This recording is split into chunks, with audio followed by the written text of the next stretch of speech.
अब आप सुन रहे हैं माँ दुर्गा सप्तशती का 5वां अध्याय। इंद्र आदि देवताओं के तेज से देवी की उत्पत्ति और महिषासुर की सेना का वध कर देना। महर्षि मेधा ने कहा, पूर्व काल में शुंभ निशुंभक नामक 2 असुरों ने अपने बल के मद से इंद्र का त्रिलोक का राज्य और यज्ञों से भाग छीन लिए। वे दोनों इसी प्रकार सूर्य, चंद्रमा, धर्मराज और वरुण के अधिकार भी छीनकर स्वयं भी उनका उपयोग करने लगे। वायु और अग्नि का कार्य भी वही करने लगा। इसके पश्चात उन्होंने जिन देवताओं को राज्य छीना था उनको अपने अपने स्थान से निकाल दिया गया। इस तरह से अधिकार छीने हुए तथा दैत्यों द्वारा निकाले हुए देवता अपराजित देवी का स्मरण करने लगे कि हे देवी, हमने हमको वर दिया है था कि मैं तुम्हारी संपूर्ण विपत्तियों को नष्ट करके रक्षा करूंगी। ऐसा विचार कर सब देवता हिमालय पर गए और भगवती विष्णु माया की स्तुति करने लगे। देवताओं ने कहा, देवी को हमारा नमस्कार है, महादेवी शिवा को नमस्कार है, प्रकृति और भद्रा को नमस्कार है। हम लोग धात्री, नित्या और गौरी को नमस्कार करते हैं। ज्योतिषाना नामी चंद्र रूपणी वह सुख स्वरूपा देवी को निरंतर नमस्कार है। शरणागतों का कल्याण करने वाली रिद्धि और सिद्धि रूपा देवी को हम बार बार नमस्कार करते हैं। नेत्रिशिता देवी राजाओं की लक्ष्मी तथा शर्वाणी को नमस्कार है। दुर्गा को दुर्गम कष्टों से पार करने वाली दुर्गपारा को, सारा समस्त लोकों की शारभूता शर्वकारिणी ख्याति कृष्ण और धूम्र देवी को सदैव नमस्कार है। अत्यंत सौम्य तथा अत्यंत रौद्र रूप को हम नमस्कार करते हैं। उन्हें हमारा बार बार प्रणाम है। जगत की आधारभूत कृतिक देवी को नमस्कार है। जिस देवी को प्राणी मात्र में विष्णु माया कहते हैं उनको नमस्कार है, उनको नमस्कार है, उनको नमस्कार है। जो देवी संपूर्ण प्राणियों में चेतना कहलाती है उनको नमस्कार है, नमस्कार है। जो देवी संपूर्ण प्राणियों में बुद्धि रूप से स्थित है उनको नमस्कार है, उनको नमस्कार है, उनको नमस्कार है। जो देवी सब प्राणियों में निंद्रा रूप में विराजमान है उनको भी नमस्कार है, हमारा बार बार नमस्कार है। जो देवी संपूर्ण प्राणियों में भूख रूप से विराजमान है उनको भी नमस्कार है। जो देवी संपूर्ण प्राणियों में छाया रूप में स्थित है उनको भी नमस्कार है। जो देवी संपूर्ण प्राणियों में शक्ति रूप में स्थित है उनको भी हमारा बार बार प्रणाम है और उनको भी नमस्कार है। जो देवी प्राणियों में तृष्णा रूप में स्थित है उनको भी नमस्कार है। जो देवी सब प्राणियों में क्षमा रूप में स्थित है उनको भी हमारा बार बार नमस्कार है। जो देवी सब प्राणियों में जाति रूप से स्थित है उनको भी हमारा नमस्कार है। जो देवी सब प्राणियों में लज्जा रूप में स्थित है उनको भी हमारा नमस्कार है, उनको हमारा बार बार नमस्कार है। जो देवी सब प्राणियों में शांति रूप में स्थित है उनको भी नमस्कार है। जो देवी संपूर्ण प्राणियों में श्रद्धा रूप में स्थित है उनको भी नमस्कार है। जो देवी संपूर्ण प्राणियों में कांति रूप में स्थित है उनको भी नमस्कार है। जो देवी संपूर्ण प्राणियों में लक्ष्मी रूप में स्थित है उनको हमारा बार बार नमस्कार है। जो देवी संपूर्ण प्राणियों में व्रति रूप में स्थित है उनको भी हमारा नमस्कार है। जो देवी सब प्राणियों में स्मृति रूप में विराजमान है उनको भी नमस्कार, उनको नमस्कार। जो देवी सब प्राणियों में दया रूप में स्थित है उनको भी हमारा नमस्कार है। जो देवी सब प्राणियों में दृष्टि रूप में स्थित है उनको नमस्कार है, उनको नमस्कार है, उनको नमस्कार है। जो देवी संपूर्ण प्राणियों में मातृ रूप में स्थित है उनको नमस्कार है, उनको नमस्कार है, उनको नमस्कार है। जो देवी संपूर्ण प्राणियों में भ्रांति रूप में स्थित है उनको नमस्कार है, हमारा बार बार नमस्कार है।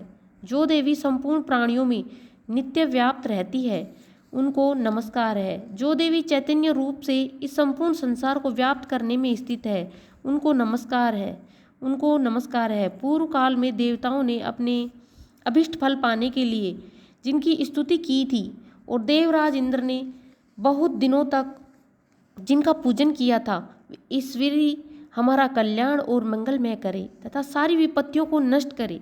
असुरों के सताए हुए संपूर्ण देवता उन परमेश्वरी को इस समय नमस्कार करते हैं तथा जो भक्तिपूर्वक स्मरण की जाने पर तुरंत ही सब विपत्तियों को नष्ट कर देते हैं, वे जगदम्बा इस समय भी हमारा मंगल करके हमारी समस्त विपत्तियों को दूर करे।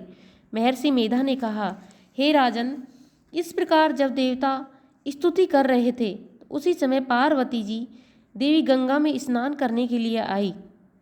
तब उनके शरीर से प्रकट होकर शिवा देवी बोली, शुंभ दैत्य के द्वारा शुरक से निकले हुए और निशुंभ से हारे हुए ये देवता मेरी ही स्तुति कर रहे हैं।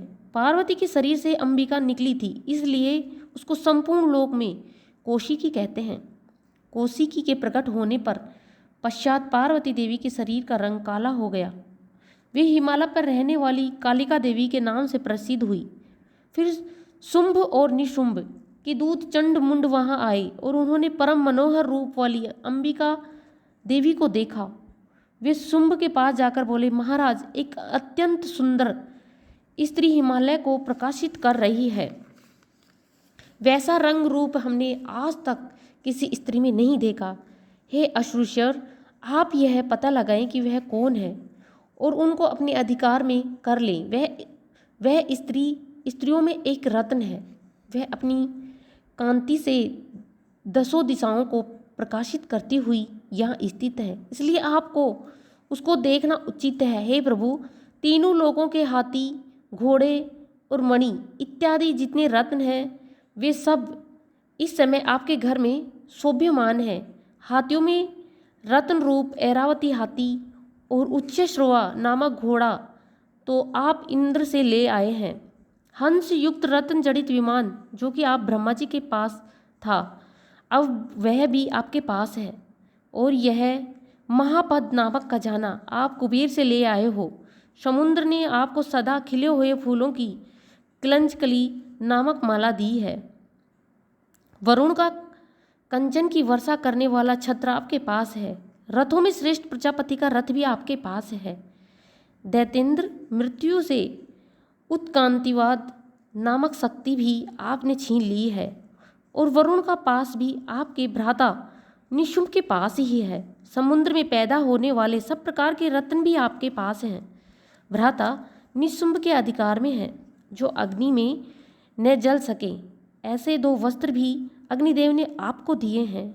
हे दैत्यराज, इस प्रकार सारी रत्न रूपी वस्तुएं आप संग्रह कर चुके हैं, तो फिर ये कल्याणमयी स्त्रियों में रत्न रूप अनुपम स्त्री आप क्यों नहीं अपने अधिकार में करते। महर्षि मेधा बोले, चंडमुंड के यह वचन सुनकर शुंभ ने विचारा कि सुग्रीव को अपना दूत बनाकर देवी के पास भेजा जाए। शुंभ ने सुग्रीव को यह सब कुछ समझा दिया और कहा, वहाँ जाकर तुम उसको अच्छी तरह से समझाना और ऐसा उपाय करना जिससे वह प्रसन्न होकर तुरंत मेरे पास चली आए। असुर सुग्रीव पर्वत के उस रमणीय भाग में पहुंचा जहाँ देवी रहती थी। सुग्रीव ने कहा, हे देवी, दैत्यों के राजा शुंभ जो इस समय तीनों लोकों के स्वामी हैं, मैं उनका दूत हूँ, यहाँ आपके पास आया हूँ। संपूर्ण देवता उनकी आज्ञा एक स्वर में मानते हैं।